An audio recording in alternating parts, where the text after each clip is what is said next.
and a very warm welcome back to the Gimme Wrestling podcast. My name is Dom, and this big bearded bloody buffoon is Anthony. How are you today? Hi, man. Sometimes you do different things every time you do a thing. I don't know how to react, man. I like to keep it fresh. I like a script, as you've probably seen from the way I just read everything off my iPad. I'm like the Rey Mysterio of the two. You never know which mask you're gonna get. Boaca. Wrestling Rewind. What the hell are you? You're not a Mexican gangster. I am.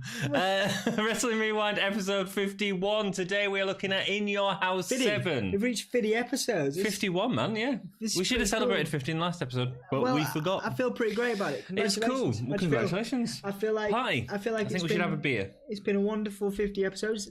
Filming in your flat. It has. Special shout out to Sarah Gaskell for letting us film in the flat. We really appreciate you. And we appreciate you, fans in YouTube, in the screen. Yeah, thank you for all the feedback we have received. So In Your House 7, good friends, better enemies. I'm going to talk about the comments. I'm just trying to turn it into a structured thing as opposed to going chaos. Whoa. Yeah, I know you are. You're anarchy, man. You're a little bit of anarchy. Bring in a little ball. chaos. Everybody needs a little chaos. I'm like Heath Ledger, but not dead. And no, Heath Ledger's not. Oh yeah. No disrespect to Heath Ledger, of course, one of the greatest actors of our time. But I was just, I just thought it would be a very incredibly appropriate time to make. And this is where I bring it back onto track. Okay. Comment. Respect to Heath Ledger. Anyway, Wrestle with Andy, a great YouTube channel. You should definitely check him out. He wrote on our last episode, which was Wrestlemania 12. If you haven't seen it, go check it out. And he says that he needs to go back and watch it again. And it's mad to think that Steve Austin and Ultimate Warrior were both on the same card in WrestleMania 12. And yeah, it is, man. I mean, it's weird to see Warrior back in this time, to be perfectly honest. Well, he actually has a better showing this time than he did in the previous one, where he doesn't. Well, he doesn't have any match. He doesn't have a match, but he's pretty funny with the cigar. No, he isn't. And the count. No, he isn't. We'll talk about that when we get into it. So when we get to that, we'll hear your opinion. But until then, keep your mouth shut before I lock you in a cupboard. You're not the boss of me. So I spoke to him and I asked him what his thoughts were on the backroom brawl, because I think our thoughts tend to be different No, the Goldust and... No, I asked Wrestle with Andy. You see, this is why we have a structured podcast where we do the comments and we don't talk about dead people for a minute and then we go back into the comments. Wrestle with Andy, who said, I think it was quite fun to have the story linking throughout the pay-per-view. Reminds me of how Cena and Taker was booked last year at Mania. Yeah, I didn't really like that at last year's Mania, to be honest. I mean, it gave Taker a nice send-off. No, that was fine. I didn't mind the match, but I didn't like the way that it ruined the Charlotte Asuka moment. It sort of interfered on top of that. But that's cool to hear his opinion. That's all good. And... the story within a story thought out throughout the whole event. It helps break away from the format of match after match. I always like it when we get promos at pay-per-views in different segments as opposed to just a load of matches, non-stop wrestling. Yeah, I agree with that. I just think it was the O.J. Simpson stuff that was a bit out there. But it was wonderful. Talk about chaos. It was wonderful, beautiful chaos. Yeah, in a time when WWE was just experimenting with how chaotic it could be. Yeah, and doing some really good stuff. There's some great stuff in this pay-per-view, which I can't wait to talk about. April the 28th, 1996, the Omaha Civic Auditorium in Nebraska. What's special about this show? Well, for one, this is the last pay-per-view of two of WWE's biggest performers in Diesel and Razor Ramona. Obviously, they'd gone to WCW, where they'd have a massive impact, and in many respects, it's probably them that swung it for WCW at that point and turned it into a modern, exciting product. There's a very interesting, and this all actually, going back and watching it, this all makes a lot more sense as we talk it back. Vince McMahon's commentary on the last match. Oh, it's very great. Pro Michaels. Yeah, man. And you start to realize. Too right. You start to realize why. By the end of this, and we'll talk about this at the end, but Michael's actions post the bell in his mocking of Diesel, of Razor Ramon. Yep. Because he knew what was coming. He knew Absolutely. what they were doing, and so did Vince. Vince probably told him to do that and say, look, this guy is better. This guy is spearheading our company. The leader of the new generation. Which is great.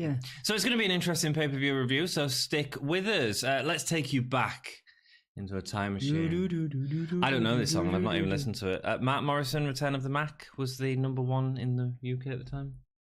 I think the dude was arrested a couple of years after that song was released. Really? Yeah, I read that somewhere. I didn't listen to the song. It didn't appeal to me. Oh.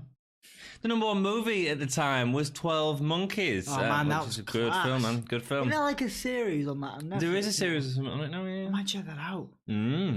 Netflix. You've got your viewing done for the next few weeks. Wouldn't it be good if we had a Netflix special? They give everyone Netflix specials. What's the Netflix special? When you have right, we go on Netflix and do our wrestling podcast. Netflix pay us. Yeah, man. That'd be perfect. I'd love that. It's not going to happen. It'd be great. Petition. We have nearly 100 subscribers on YouTube. Hint, hint, nudge, nudge. Or if all of you guys get together, then maybe there's a very slim chance. Very small chance. It's not going to happen. Will you there's stop? A graphic. Will you stop being so miserable? I'm not miserable. I'm happy. Have some faith, like George Michael. Have faith. You see, I would have listened to that song. So at the start of the show, we get an opening graphic of a plane flying over Omaha, Nebraska. Omaha, Nebraska. That's Omaha Beach as well, isn't it? Omaha Beach is in France, where the D-Day landings happened. Yes, two very different places. Absolutely, but the graphic is WWE flying a plane over Omaha while dropping bombs which say "in your house" on Omaha. That's a little weird.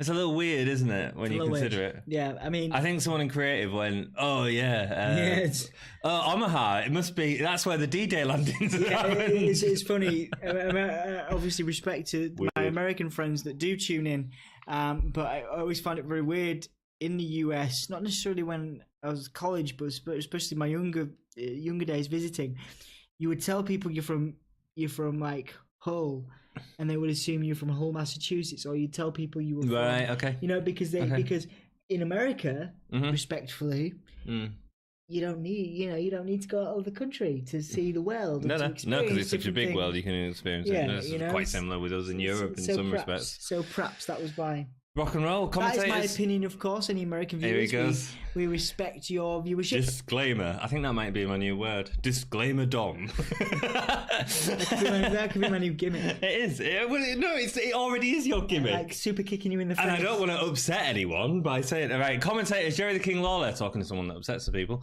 and Vince McMahon. Ahmed Johnson and Jake Roberts versus Owen Hart and British Bulldog is the first match. People rip on... I was doing some research on this.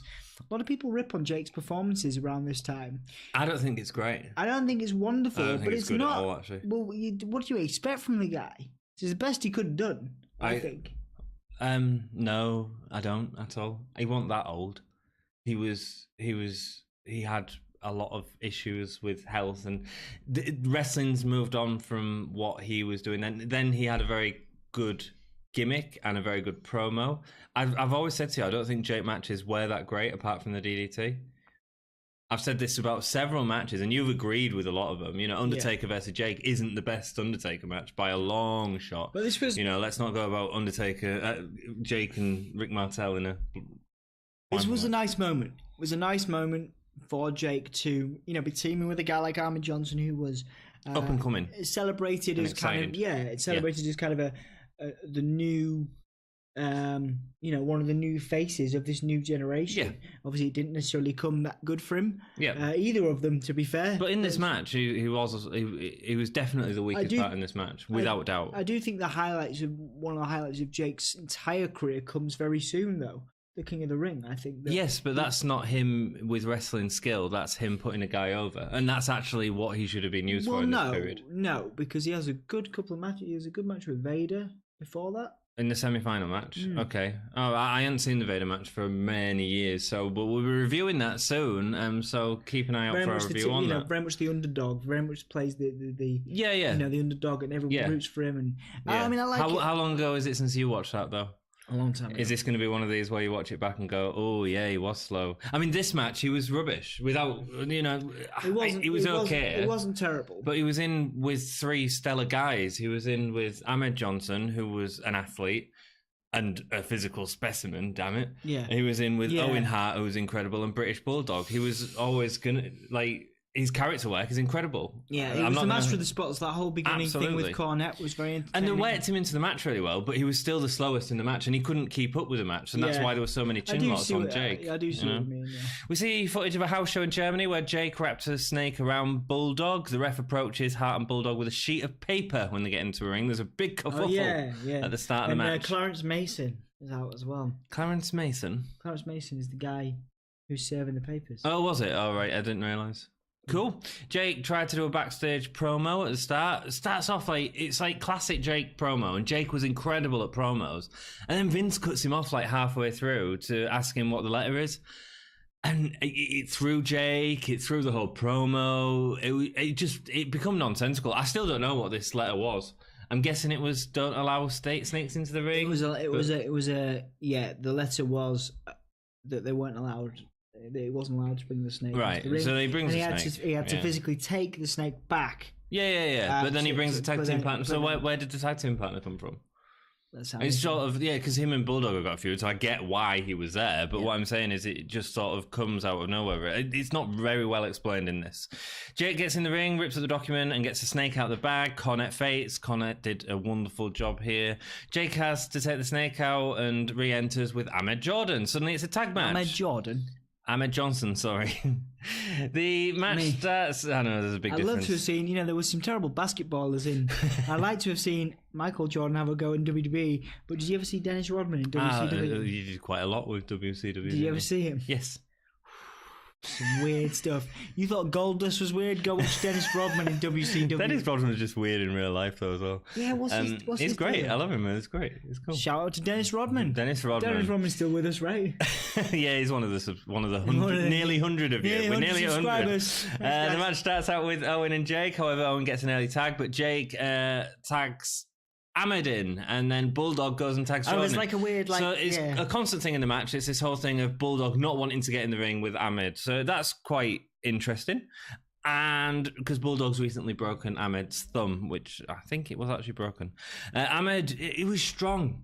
He was so physically strong, but he wasn't just like a steroid guy like Hogan or Warrior. Understatement of the year, man. He was a beast. He was great, and like lifting Owens easily and just throwing him really good. Jake keeps going for the DDT against Owens. That's why I think Jake worked in the match, because they used him correctly. He did. He goes for his DDT against Owens, but every time he locks it in, Owens drops to his knees and backs up. Really nice to see Owens using his technical ring aspect within the ring. Ahmed unleashes a flurry of punches on Owens in the corner, which looked great. He looked really vicious, really cool. And then Bulldog interferes, but when he was letting rip, it looks really good.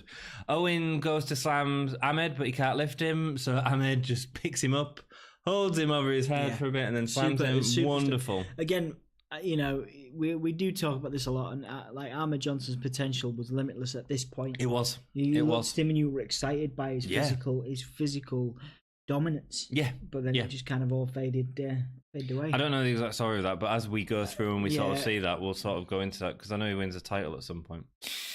Jake seemed a little slow compared to everyone else in the ring. He really did. When there was the other guys were all in the peak of fitness, he wasn't ultimately, and that's not a slight on it. I mean, it's just his age, and that's fair enough. And the issues around drugs and all that, and injury from Honky Tonk Man, and all that sort of stuff has built up. And Jake's a great character. The DDT is great to call for, and it still works, and I'm not complaining about it in the match, but he is the slowest in the match. Ahmed clears the ring for Jake, teasing a DDT, but Owen interferes, and Bulldog gets Cornette's tennis racket and attacks Jake several times in the legs before winning with a knee lock. I do think that kind of helps Jake's character, because he doesn't really, even though Jake was the weakest performer, it still makes him look strong in terms of the fact that he cheated to win. I get that completely, and I think it was booked in the right way. That knee lock looked pretty flipping hardcore. It looked good, yeah. And I'll be honest, I really enjoyed the match. Jake was limited compared to the others, but it was a really entertaining story. If you suspend your disbelief in the same way that you could suspend your disbelief for Hogan Michaels, years later, and that's what pro wrestling is. It's fun. That's what pro wrestling is, isn't it? Effectively, of course it is. This is one of those matches where you suspend your disbelief because you've got one of the old greats, one of the old time greats. Yeah, putting over the new guys. Yeah. While at the same time keeping himself a little bit strong. I get it all. I get it. It's good. I enjoyed the match. Matt Mero and Sable and 123 Kid are on the hotline. They had a dark match prior to the show, so they're having a chat. We'll see that. I just shouldn't have even wrote that. That's pointless to even mention, isn't it? I just feel like, Mark Mero has a promo, doesn't he, coming up? And it's later on, much later on. Mark Mero just bothers me. I like his promo. We'll go into that when we get to it. You would look moderately like Mark Mero if you shaved all this off and had like the handlebar mustache. And if I sat on a sunbed for however many days. He looked so like it looks too tanned. Tanned, yeah. Like it looks too tanned. And when I say that, I mean like, you know how people are just like, you're not supposed to spend that much time on the sunbed. It's unhealthy. Yeah. You know what I mean? That's what I mean. Absolutely. No, I completely agree. Intercontinental Championship match next. No, I loved all this. Oh, no, really? Why? It's awful. You know, it's funny, isn't it? Like Goldust. Look at Goldust now, right? Yeah. Goldust has had some of the best feuds with some absolute legends. Roddy Piper, Ultimate Warrior. Oh, back in this period, you think of his career, like he doesn't. Okay, so he doesn't have a WWE title run, and maybe he's one of those people that doesn't need it. Probably doesn't need it. You look back at his career, and he's the only person still on the active roster that's flipping faced the Ultimate. No, he's not. Triple H. All right, yeah, true. Well, Triple H isn't he's not on the active roster anymore. I don't even know if that really sort of is. I don't know if this is worse than the Triple H match or not. I can't decide. No, I love it. I hate it. Warrior with the cigar. Let's go into it because I've made loads of notes. It's not really a match, is it? No, but I made loads of notes because there's loads of stuff that happens. Goldust versus Ultimate Warrior. We see a short video where Warrior is talking to camera whilst Marlena comes in and blows cigar smoke in his face. And then Goldust blows Goldust. Yeah, and Warrior does the that weird thing. He's like, yeah. I don't know, man. I think he had something down his throat. I think, like I had the other way. Warrior's outfit. I tell you one thing. Warrior's outfit looks awesome in this period. They were definitely selling him as the showcase, as this is the old guy returning. You get to see Ultimate Warrior, and that shows in his pyro and all that sort of stuff. They were really going full out with him. Yeah, Goldust come down with the bodyguard. That wasn't explained at all. Goldust avoids Warrior trying to go up the ramp. Warrior finds Marlena's cigar as he's chasing after it and starts smoking on it. Yeah, it was very much like it wasn't very Warrior. It wasn't Warrior at all. But at the same time, it was funny. Was it? I mean, Goldust runs off, and it's pretty funny. I like it. Yeah. And then the bodyguard, which is inexplicable. I have no idea who that guy is. It was so that we'd see some Warrior moves. Warrior gets into Goldust's chair and puts on his wig and jacket. Gets his wig and jacket. He puts it on later, waiting for Goldust. Goldust had a brace on his leg. So the reason this match was as it was because Goldust was injured in the tapings. It was either the day before or earlier on in that match. So he does come on with a wrap around his knee. He was actually injured, so that's why nothing happened. So I get that. And the problem is, you've advertised a guy like Warrior coming to your show. That moves tickets. You've got to do something with Warrior. So I get that, and people probably wanted to see Goldust get his comeuppance. So I see why it happened. It's just rubbish. To me, it was a waste of time. Goldust gets on the mic and tells the audience to shut up their mouths or he will kiss them. I mean, I would have taken a kiss from Goldust. I would have cheered at that point. I would have cheered too. Woo! I think again, it just, that's dedication. It shows that Goldust is still on the roster because he was so before his time. Yeah, he was. Yeah, he was like Babylon Zoo, but in wrestling form. Yeah, like it's interesting. The crowd's reaction to this was to boo. If Velveteen Dream went on the mic and said, "Will you all shut your mouths, or I'm going to kiss you?" How would the crowd react? They'd be like, "You're mental, man." You know what? It's a really good shout. I don't think that I'd give it to him. Wouldn't that be an amazing way to launch Velveteen? I mean, I've always said Goldust retirement It won't match. happen. Yeah, that'd be but great. Wouldn't it be perfect?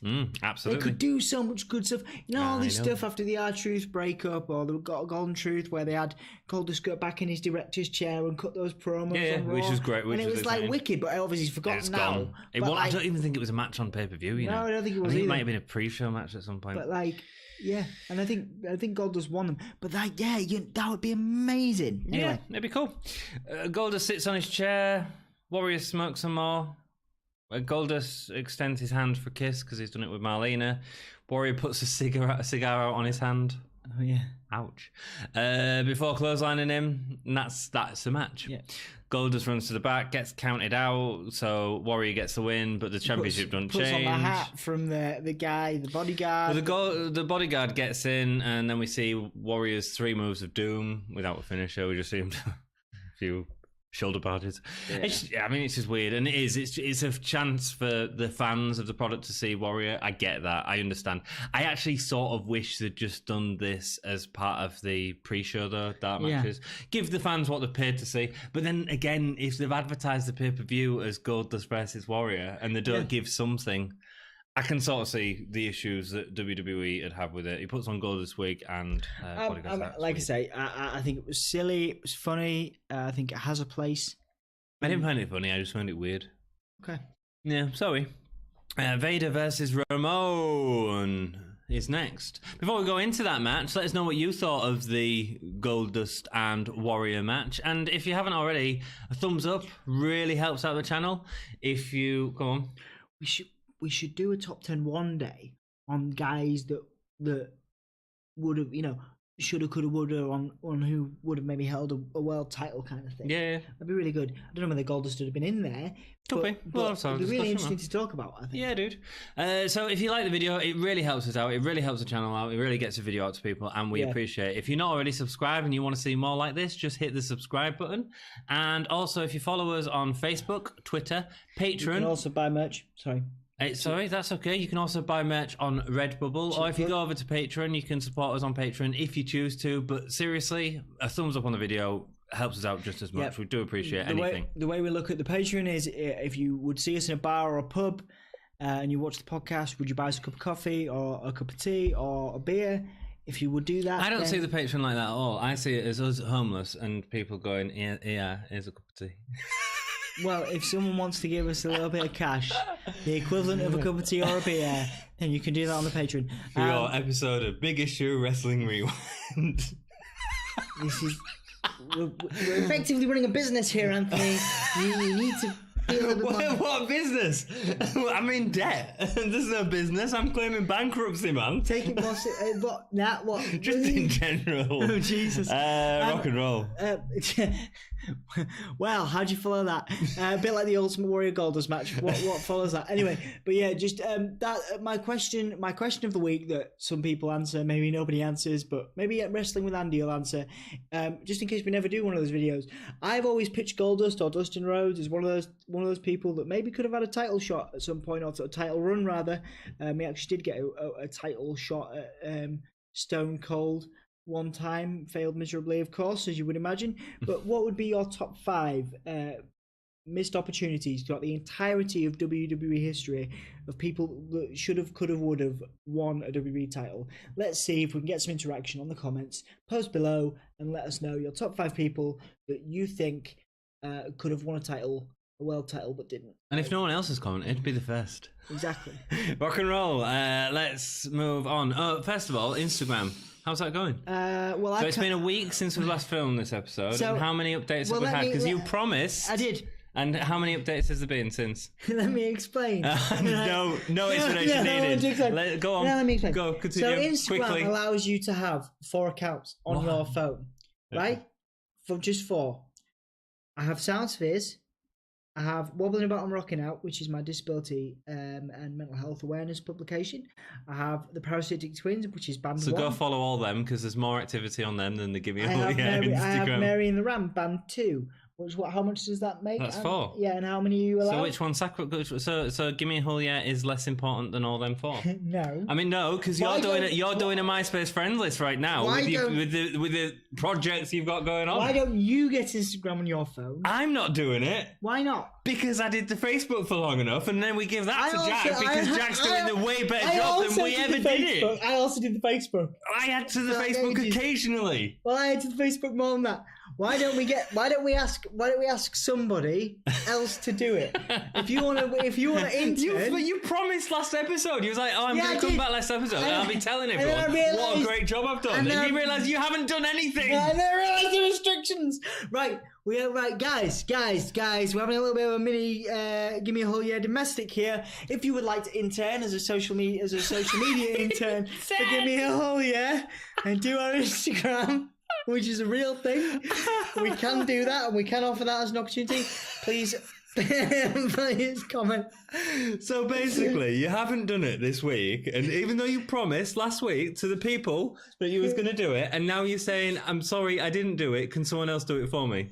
Well, no, some young. Sorry, hungry, we use the word intern. Some young, hungry, excitable wrestling fan that wants to support the great Gimme a Hole Yeah podcast. Okay. If you're interested, we're going to move on. We're talking rubbish for the last 10 minutes. If you hadn't laughed, like, wet yourself about this, people would take it more seriously. No, because I expected you to have done it. You big bitch. Yeah, well, I've got more obligations on my social media than you have. You've been sat on the sofa doing nothing apart from social media, and it's your other social medias. Because Gimme a Hole Yeah is down on your MySpace friends list. MySpace. Some of the people watching this won't even know what MySpace is.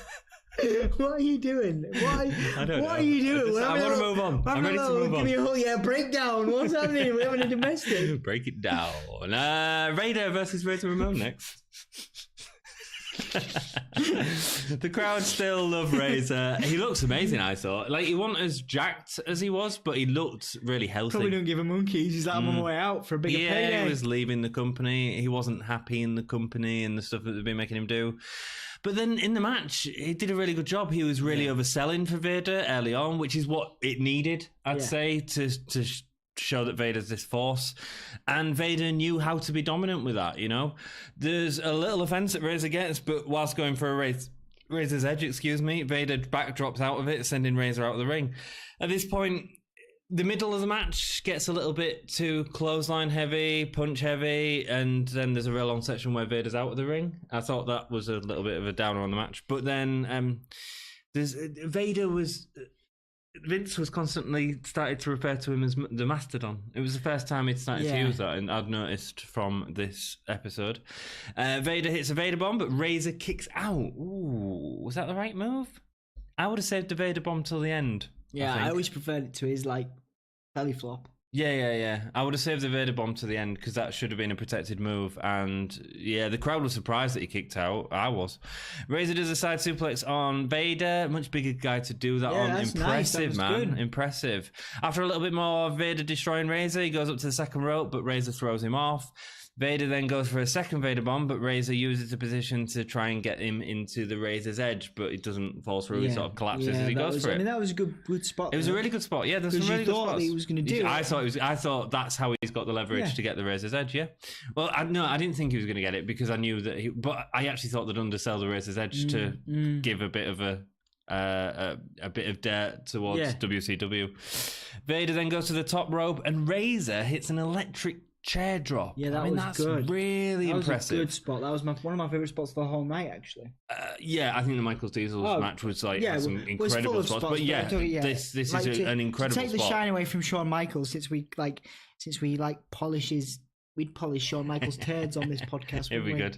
Yeah, and then he calls for Razor Jaded again, but again, Vader backdrops out of it. Whilst he's on the floor, Vader teabags him. Oh yeah, sits on his face. The new generation teabag, and gets the win. Again, I would have preferred the Vader bomb at that point to get the win, but whatever. At the end of the match, Doc Hendricks informs Vader and Jim Cornette that at the next In Your House, which I believe is Vader. It's Vader time, I believe. Vader time. Gorilla Monsoon has made the match for him versus Yokozuna. Yokozuna being taken out by Vader. It's not Vader time. It's Boy Bonza time! It is. I enjoyed the match. I enjoyed the beginning and the end. I thought the mid was a bit clothesline heavy, and the big powerhouse matches like that do. But it's really interesting to watch this period of Vader, because everyone talks about WWE's run and how Vader was sort of ruined in many respects by WWE. Not at this point. At this point, Vader was still being booked really strong. From Royal Rumble to now, he's been booked really strong. Very similar. The only run I could think about it in since would be Mark Henry. I think if Vader had been able to stay with the company a little bit more, that could have potentially happened for him. Years and years of mid-card stuff, and then maybe a dominant. I think maybe him losing to Shawn Michaels, was it SummerSlam? Yeah, I think that might have been a mistake. He also had a really good series of matches where he was basically fed to Kane when Kane eventually comes in. Yeah, that was good. He had a mask versus mask match with Kane. And you think. Well, you can see Vader takes his mask off all the time. Yeah. I mean, I love that with Vader when he's adjusting his mask and trying to get it. I think that's really good character stuff. I really enjoy it. And that's it. That's it for Razor. Yep. Some good matches. Yep. Just to overview what we've watched in these last few pay-per-views, in the last pay-per-views that he's been in. He's been in a while. He does, and he is a real highlight of the WWE for that period. Yeah. And I mean, it's testament to the WWE. Obviously they've got the money to do these things, and we do appreciate that. But they do a lot of work. They help Scott Hall a lot later on in life. Scott Hall, of course, Razor Ramon. He does make a return in the early 2000s as part of the NWO in WWE form. And you could see, he never quite gets to this. Oh, he never gets to this level again. But, But then he did in WCW. Yeah, he was he probably surpassed Razor, I think, in WCW. Ever since. He never has a title run. He never has a world title Does he not in WCW? No. Oh, right. Ever since, Scott Hall's well-documented addiction problem, same with Jake the Snake, WWE has supported him. He features quite prominently on WWE Network specials now. He does. Well, since he's got healthy again, because he got really unhealthy. I think it's interesting because... He's in a wheelchair, He was for a while, wasn't he? Yeah, before the Jake the Snake yoga. DDT yoga. DDP yoga. DDT. But yeah, one day, that was nice, the DDT chance. Oh yes, that happens. It does go to show, even though they are $billion now, they do have a lot of money, but they spend it nicely. They do a lot of work. I mean, they will help wrestlers. If wrestlers go, and here's the issue, when wrestlers go and if they give them help and then they... Like Sunny would be an example. Sunny's been inducted to the Hall of Fame, hasn't she? Well, in recent years, but then she got. But then afterwards, it's all been she had to sell a ring. She's done some. But she's also said a lot of negative stuff about WWE, and WWE won't acknowledge her now and stuff like that. And they keep it's funny because even a guy like Adam Rose, who was not a very prominent figure in WWE. This is a real different circumstance. What we're saying is he's had a lot of help since, and he's very, very careful. He's always promoting WWE and saying how much they've helped him. And I guarantee I would say that there's potential for him to return one day in some form. Maybe. I mean, look at the guys booking. Look at the guys now that have just been employed again by WWE in backstage roles. You've got Shane Helms, the Hurricane. He's now fully. Yeah, why is that? It's going to be out to do with a rival promotion, and then going, we better not let him get there. Like Abyss and stuff, So maybe it's got a lot to do with that. I think it does, but ultimately, I think if WWE will help the wrestlers as much as they can, but then if they start slagging off the company and help to receive, I'm sorry, we can't. Just goes to show that if they are watching you. Although not necessarily one of the most recent inductees in the Honky Tonk Man, who once labelled the Hall of Fame a nasty swear word. A lot of rubbish, basically. A bunch of fecal matter. There we go, good lad. Clearly they've. The Honky Tonk Man's a real weird one. I really didn't expect that, but why? I don't know. Sorry, we've gone off topic. I don't know. Yeah, let's get back guys? into it. Why is the Honky Tonk Man in the Hall of Fame? Give us your thoughts. I don't know. I get his history. Maybe it's just a history. I don't know. But he didn't have to slag off anyone that he's worked with. Yeah, and he was probably the reason that Jake had a lot of these issues. I'm not a massive Honky Tonk fan. You might have gathered. What? Really? Yeah, man. He broke his neck, didn't he, with that guitar shot in the Jake? What was Jake's TV show called? Snake pit. Yeah, he broke like the top of his vertebra. And it was then that he became addicted to painkillers and started to use more drugs and all this sort of stuff. Like if you track all that back to these things happen to a lot. I mean, you know, you got Darren Drozdoff and you know all those kind of things. I mean, these things do happen, but you know. Should we go back to rock and roll? Welcome to the internet and our podcast. And speaking of the internet and our podcast, that was a really bad segue that I just tried to throw in there.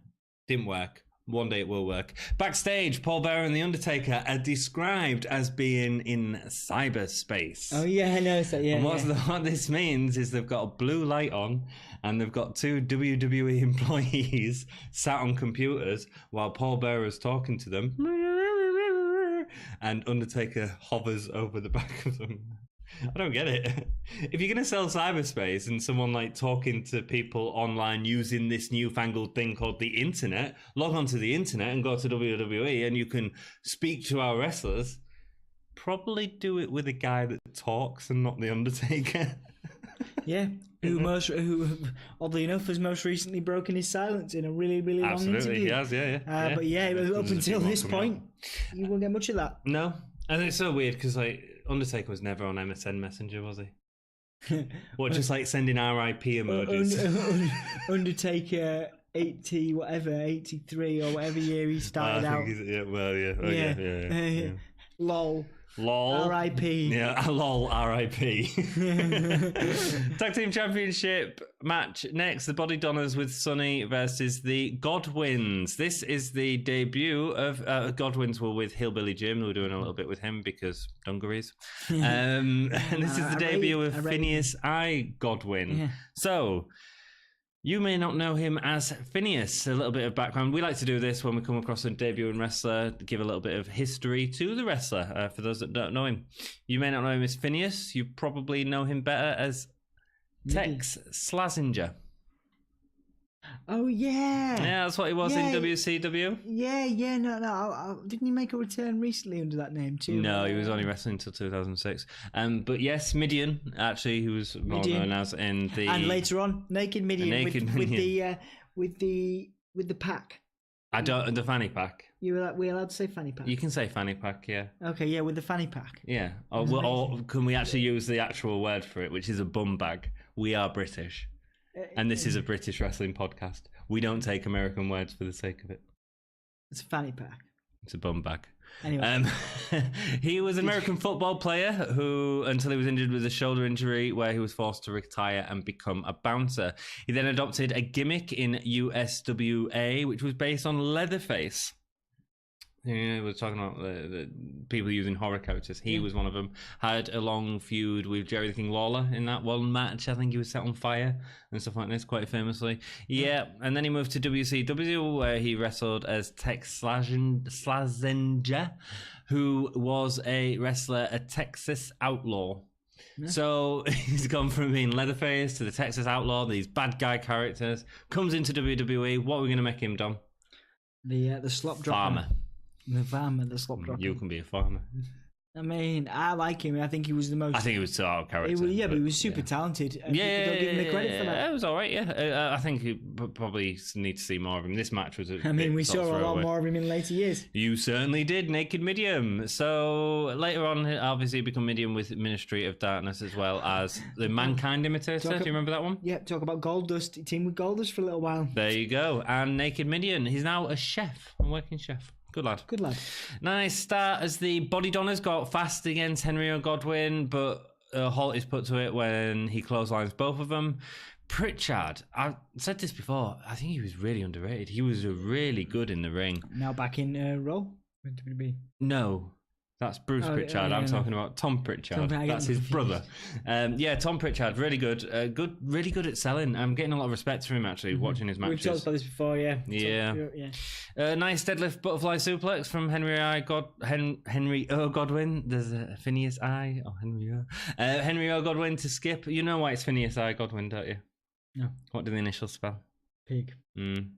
What does Henry O. Godwin spell? Yeah. The Pig Boys. Very clever. Well done, WWE. Phineas, he could move well for a bigger bloke. I mean, he was tall. He was same for him as Henry, really. But he could move well. He went around the ring. Yeah. really nice segment that he had with Tom Pritchard. Body Dunners go to do a double suplex to slow Phineas down. Then there's a real nice head scissor takedown from Pritchard onto Phineas. Then, whilst attacking off both of the Body Donners, he does this real weird thing, and I don't know if we're going to see this again, but he like puts his hands on the floor and then starts kicking out of his legs. Yeah. Is this a thing that he does often? No, I haven't seen that before. I haven't seen that since. That's the weirdest thing ever. I think Vince probably went, nice idea. Like a donkey, like nice booking. Idea. Yeah. It's weird. Nice it's idea, not a nice idea. It's like, awful. It's awful. Ban it. Bad idea. Pretty sure it doesn't come back. Good, thank you. Sonny gives Phineas a photo of herself, which attracts the ref, whilst Henry is pinning Skip. And when he comes back into the ring, Skip gets a roll-up on Henry. The end was a little bit messy, though. I get the story, that seems clear. Yeah, it's a nice angle, actually. They continue on with that for a while. The Sonny thing. Sonny is an attractive young lady, and I hadn't noticed. Phineas is a pig. He's a bearded, long-haired man. Yes. Like a pig and a hog. Yeah, it's that sort of... yeah. You know? the problem with the ending is it's... Well, first of all, Sonny don't get slopped. I mean, that's just... Would you slop Sonny? At this period, yes. She'd probably... This match needed a slop. She'd probably allow you to slop her these days. I think she's in jail. For a price. All a little... She's in jail, actually, isn't she? I think she is, yeah. All a little messy. If you're watching this, Sonny, we appreciate you and we'd slop you if we could. Dude. It's a slop. I know, well done. In the context of the Phineas and Henry Godwin match. Yeah, so the whole thing is badly filmed, and the stuff going on in the ring, stuff going on outside, and it's really difficult to sort of follow. Well, it's not difficult to follow, it just blares. Interview next with Doc Hendricks and Wild Man Mark Mero. Hunter has interrupted his match with 123 Kid earlier on in the match, and now he has unleashed the Wild Man. This includes footage of the free-for-all where Hunter got him into the Pedigree. You said you didn't like Mark Mero's promos. I really liked the first part of his promos. So what he does is he sort of whispers really intensely. It's like a growly whisper. I'm gonna get you about. It's almost like Sid. But the problem is the second half, you can't hear it at all. It just becomes a jumbled mess. Yeah. But I quite like it. It's different. It's very Jake the Snake. Yes. But Jake the Snake whispered and was clear. Jake was better. Yeah. Yeah, that was Jake the Snake. No holds barred match next for the heavyweight championships. Shawn Michaels with Jose Lothario and Diesel. Jose didn't really get involved in this one like he did at WrestleMania, which I was okay with. Michaels says that their friendship has got to the end of the line, and Michaels and the Clique will be standing over Diesel. Diesel was part of the Clique. Yeah, I think... In hindsight, I think they were trying to sell the Clique as the universe. Yeah. In a similar way that they do with Finn Balor now. Yeah. So it's the Balor Club. We're all part of the Balor Club. I think the Clique was being described as part of that. Yes. But then we now know the Clique as Scott Hall, Razor Ramon, 123 Kid, and Shawn Michaels. You know what I mean? Yeah. Yeah, it's weird, isn't it? And it didn't really work, I don't think, ever. Anyway, Vince seems angry. It was nice. It was a nice, way to describe Shawn Michaels fans at that time. Was it? Because I don't think it was clear that's the problem. I think it made sense. At that time. Okay. To on television to describe him that way, but obviously we're hardcore wrestling fans and we've followed it for years. So I think people just talk casual wrestling. The casual wrestling fan wouldn't, in the same way that the Balor Club would, catch on. They were probably hoping that the Clique would catch on as but it didn't catch on like Balor Club did, Anyway, Vince at the start of the match is great. Diesel gets in. Diesel looks nasty in this match, and he's great. He throws his jacket at Vince on commentary, and he looked really angry. Like it stumbled him, and then he stood up and he's looking at him, and Diesel's sort of smiling, and you can feel all this backstage tension, like of I'm leaving this company. Sod you, I've had enough type thing. And it's great. It's really, really good stuff. It is without a doubt the best stuff that Diesel's done. Yeah, the last two Diesel matches, the last few have been all right. Yeah. Funny, he was entering a better period in his career. Just about to leave, and he's like, But look at what happened with WCW, and he was probably the biggest star than Scott Hall in WCW, and it shows why he is, because he was building into this bad dude, you know, that was really cool. And it was cool. Suddenly this bad guy isn't just like a clumbering buffoon. He's actually really cool. Yeah. Vince, Michaels enters. He's got earrings that said Michaels. That was really cool. Michaels goes for Diesel straight away, but can't get on top of Diesel, so he has to go for the bigger moves. It was a nice crossbody early on, from the top to the ringside. The moonsault outside was good. He then takes the boot off the Spanish announcer's table, because that's where boots go, and hits Diesel with it off the top turnbuckle. A nice little foreshadowing there as well. Diesel looks really nasty, greased up hair. It was good. Methodically taking down Michaels and constantly on top of him. He was getting some real heat here, and it's something that we don't always see from Diesel matches, and constantly referring to Vince and shouting at him, inaudible at times, but the two were having some great back and forth. Yeah. Even hip thrusts in the corner from Diesel, which are normally like... You notice Jerry was like... Oh, yeah. Jerry was playing into it big time, because Jerry had no investment in it. You know, Jenny was... that was his like, character. Come on, Diesel, was cool. On. Yeah. Diesel... So he's doing hip thrusts in the corner, like a move that I'd normally hate seeing Diesel doing, and now they feel real vicious and real nasty, and I love that. Diesel takes off his wrist tape and to strangle Earl Ebner, the referee, picks him up, strangles him, before taking his belt and then whipping Michaels. And then one of the more disturbing points of the match, with him putting the belt around Michaels' neck, hanging him, throwing him over the top rope and just holding him. Lots of terrible hang puns here by Jerry Lawler as well. Absolutely, yeah, but it's great, and Michaels was in control of it, so I feel like it was probably safe. He was resting on the apron. I imagine they talked about this because they're still very close friends. At this course, time. It was, yeah. And I think this was the perfect match to have, because if you'd had Diesel work with someone that wasn't a friend, I don't think he would have worked as hard as he did here. But actually, maybe what he was doing is saying, this is how good I am, this is what you're going to miss. Yeah. I think there's a part of that as well.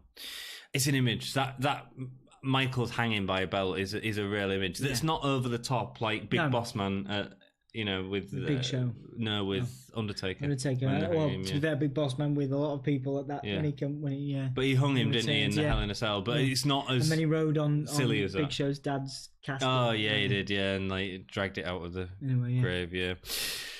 Diesel brings in a chair. Attitude. We're getting there, baby. Yeah. Diesel. Should we too sweet? Yeah, we can for that. Diesel brings in a chair, but Michaels dodges it, and it rebounds off the ring rope straight into Diesel's head. Nice. That idea that it's not necessarily Michaels, it's using Diesel's strength against him. Really clever stuff.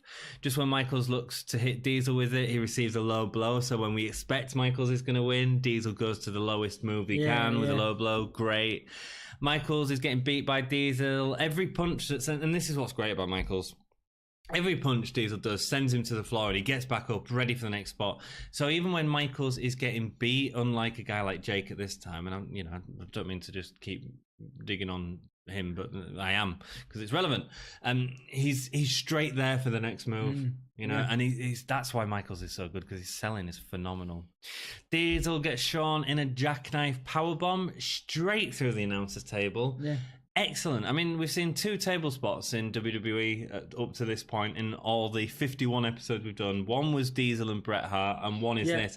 And this looks great. Yeah. It looks violent. Really There's not the tables are hard, sturdy things that have monitors on them. Mm-hmm. They're not these safe sort of guarded things that just explode. It was great. What an image. What an image. Yeah. Shawn comes to... Yeah, Shawn comes to, and Vince is yelling at Shawn, let it be over, let it be over. It feels like Vince has got really invested in this match as well. It's quite interesting that we're starting to see Vince as more of a character within the matches. Yes, which obviously will become one of the greatest heels of all time. Yes. Shawn then gets a fire extinguisher from under the stage, uses it to blind Diesel before a little comeback. Diesel goes for another jackknife, but Michaels punches out of it, which is great. It's good seeing someone punch out of it instead of just flip it over. Into... he gets an elbow, a sweet chin music, but Diesel ends up clotheslining him. He doesn't hit the sweet chin music. Diesel then... Nice moment. It really... You think he's going to win. You think he's going to win. They think that's it. Really absolutely. Really well done. This. Then Diesel goes to Mad Dog Vachon's leg, and who's just gone into the Hall of Fame. Takes off his leg. They're making a big deal out of that. Obviously, we've seen the boot attack earlier. That's what I said about the foreshadowing. And he... Clever narrative. Absolutely. And he goes to attack Michaels, but Michaels takes it off him and attacks him with the leg instead. Something that we've not seen this sort of stuff. And it's clever use of weapons and clever use of the stipulation of a no-hold-barred match. From attacking the referee to using everything you can. I think it really helped Michaels get a leg up. Yay! And then sweet chin music, and that's it. What an incredible match. Yeah. What a fun, 15, 20-minute match. You saw the aggression of Michaels, and he's doing all this. Great. And he's like proper, I think Vince had told him to do this, but he's mouthing stuff at Diesel. Diesel clears up out of the ring, and then Michaels does this, the kind of Hogan muscle thing, pose, and then he does the bad guy thing. Yeah. I think there's I think because Diesel was in the ring, that was what all that was about. I don't think it was like a Diesel hand raise or anything, but it was very much Vince has said, and Vince is all the time. Vince had a great line on the commentary, on the commentary, all the time to this match. Get him, Shawn. Get him, Shawn. Get him. Yeah. And then at the end of the match, he's like, "This is the leader of the new generation." Yeah. So as Michaels is doing all this stuff, he's homaging these previous wrestlers, and Vince is saying, "This is the new guy of the company, and he's better than this guy and this guy."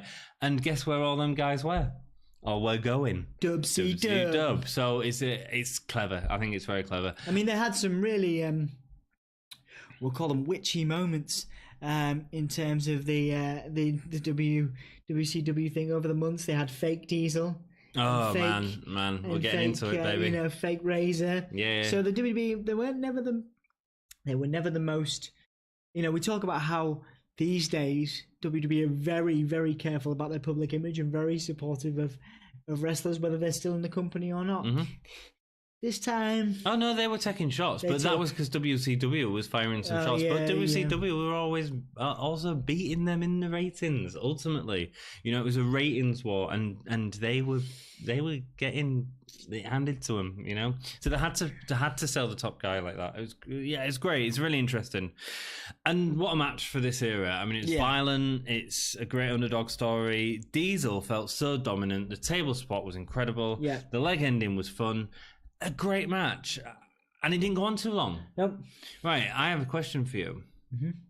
This is a massive question, which we might get a lot of heat for in the comments, but please write in them. We invite it. We invite it. We invite it as Which do you prefer? The Bret Hart Shawn Michaels WrestleMania 12 match or this match? Bret Michaels. I prefer this, I think. Go on then. I just really enjoy it. I just think it's a really match. Fun. It's a great match. Exciting. It's a great match. But people remember Bret Michaels. Absolutely. But maybe people should remember this. Mm-hmm. It's a bit like, I think, the Razor... Oh, no, I think the Razor Shawn Michaels... Anyway, interesting. I'd love to hear what you thought as well. Yeah. Most people, I'm sure, would say Hart Michaels, but I actually think I really enjoyed this match. Yeah. If you haven't seen it, go back and watch it for definite. Indeed. And on that note, please go back to the very start if you like what you've seen. Oh man, don't go to our start episodes are awful. Well, people can see them. People can see them. Go back a few episodes then. But if you want to watch the introduction, you want to watch all that, please do. Well, if we didn't like them, mate, we should take them off. Because people can see them. Oh, yeah, people okay. No problem. So what we'll do is we'll restart from WrestleMania 1. No, but and go up to King of the Ring 93, which I think is where we started to get okay at a podcast. Well, you can go back or you don't go back. Whatever you want to do. Whatever we just go and have a laugh and watch one of our old ones and see how rubbish we was at the start. And just think where we'll be in 2 years' time. I mean, we'll have 200. We'll be half as good as Cultaholic.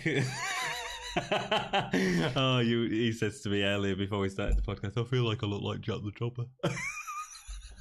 We've just given... I'm not... It's all good, man. I'm all about sharing the love. Oh, man, I like Cultaholic. I watch it. There you go. Maybe they'll send some subscribers our way. Yeah, shout out to Cultaholic. There you go. Now return the favour.